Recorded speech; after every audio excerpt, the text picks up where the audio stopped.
دوستو، ایک لفظ ہے ظلم، ستم، جبر۔ یہ انسانوں کے لیے بڑا تکلیف کا باعث ہوتا ہے۔ جس کے ساتھ زیادتی ہوتی ہے اس کا دل پوری طرح ٹوٹ جاتا ہے، اس کی روح کے اندر زخم ہو جاتے ہیں، اس کا باطن پوری طور پر توڑ پھوڑ کا شکار ہو جاتا ہے۔ کسی بھی صورت ظلم اور زیادتی کسی بھی مذہب میں اور کسی بھی اخلاقی معاشرے میں روا نہیں ہے۔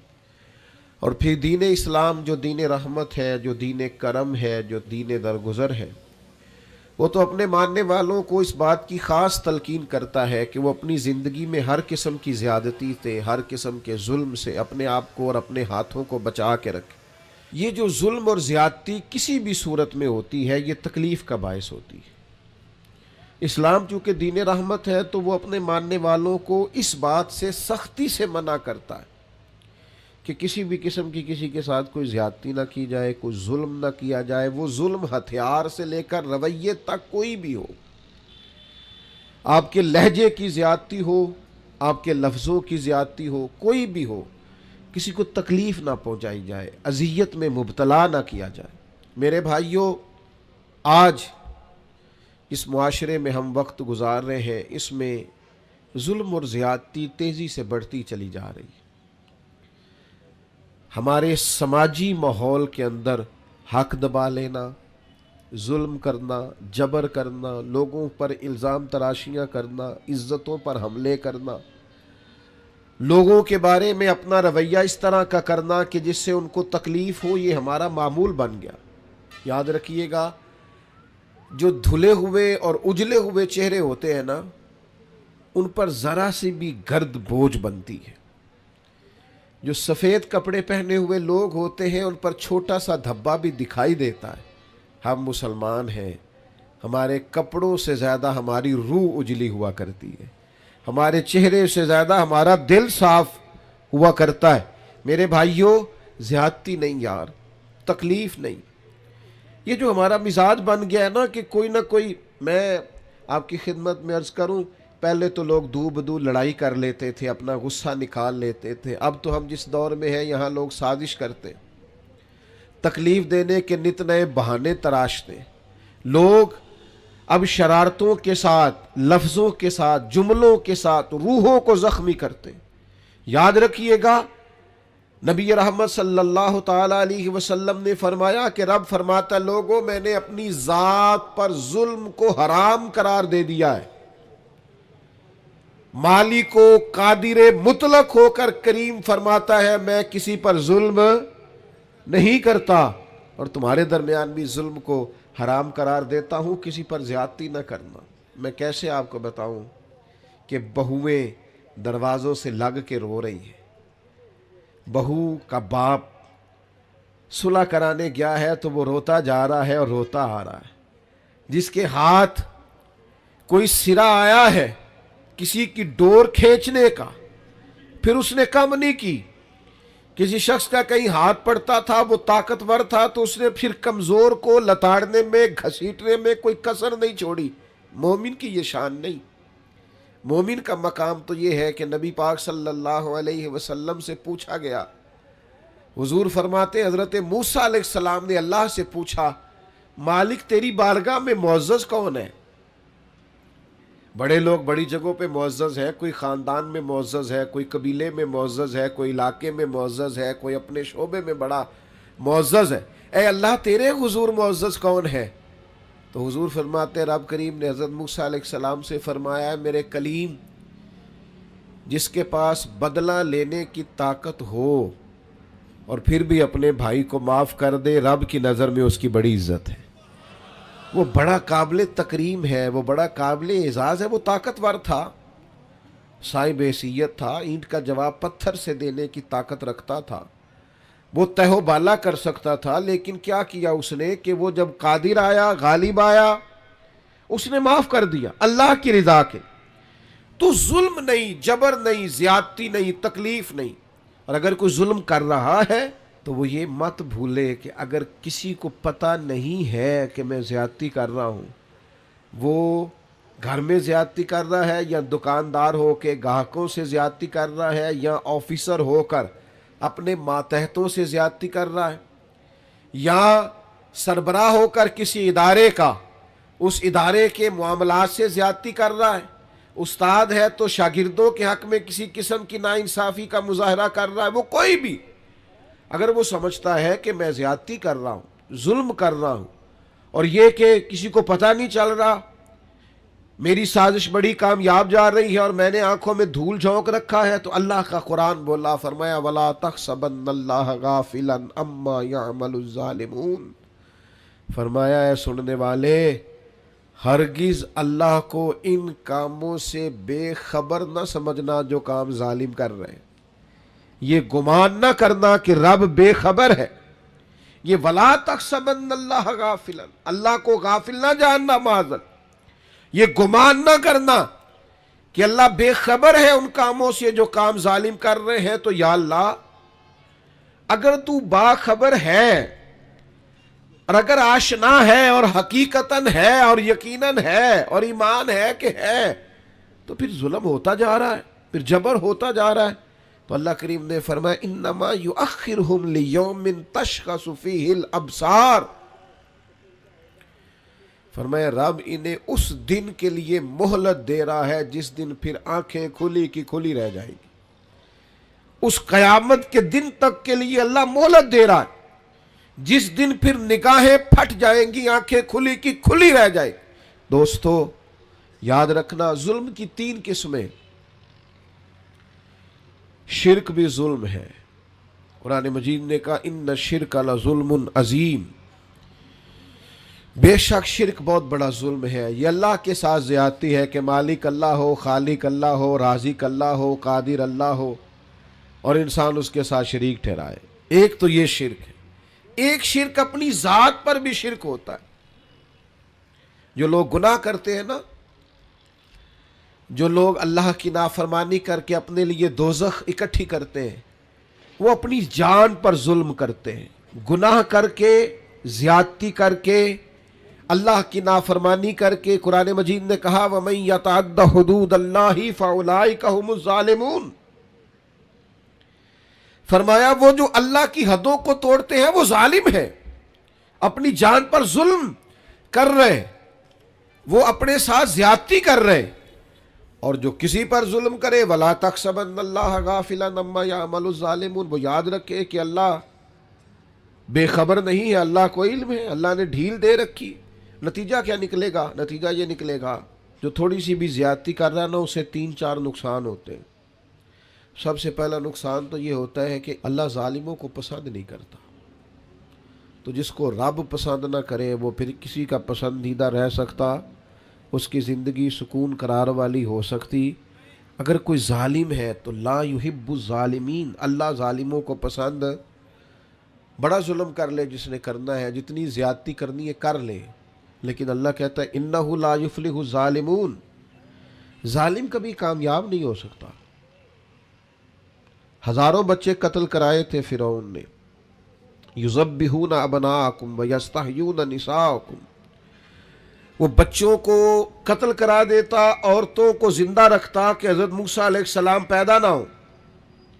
ایک الجھا ہوا خواب دیکھ کر اس نے اتنے بچے ذبح کرائے اور معاذ اللہ خدا کہلوایا، مطلق، کوئی اس کو پوچھنے والا نہ تھا، لیکن رب کیا کہتا ہے وَأَغْرَقْنَا آلَ فِرْعَوْنَ، ہم نے فرعون کو بھی غرق کر دیا اور فرعون والوں کو بھی غرق ہی ہوا ہے۔